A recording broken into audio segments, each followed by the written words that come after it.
How do we see our files and find information about our files in the terminal? We can't right click on them and go to file information or properties. We do have a program called list. And if we type ls and then the return key, this will run the list program and it will print out a default list of the files in this directory.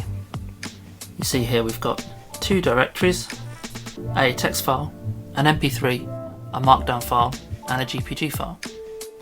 Now there are arguments we can pass into list which will change the output.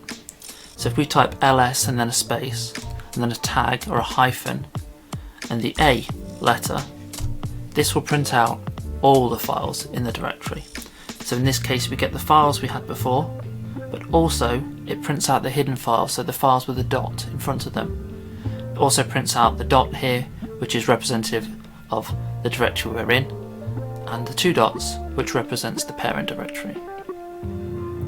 There are more arguments we can pass, so we could say list, tag, and L for long, and that's going to show us a lot more information about those files. Notice it doesn't print out the hidden files this time because we haven't passed it the A argument. We do have a lot more information about the files and directories, and this shows us here what type of file we have. So this one is a directory, this one is a regular old file, and this one is a symbolic link. You can see the link there.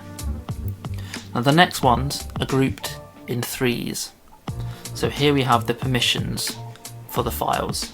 So the first three are the read, write and execute permissions for the owner of the file.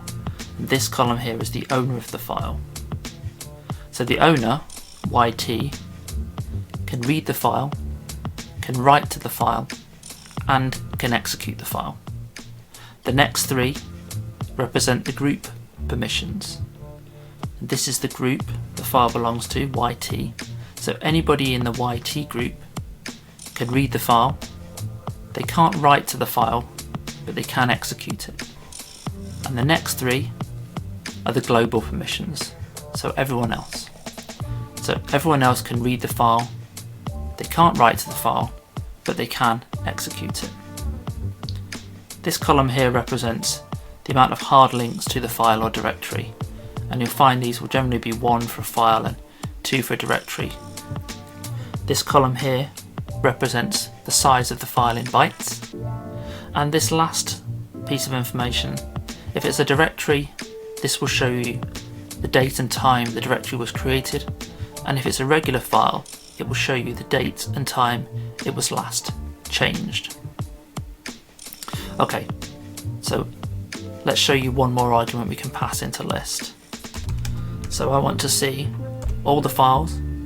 I want the long list version, but this time I think this is a little difficult to read in bytes, so I'd like it in a human readable format. So we can press H and this will show us that column. So now we can see the music file, for example, is 7.8 megabytes large.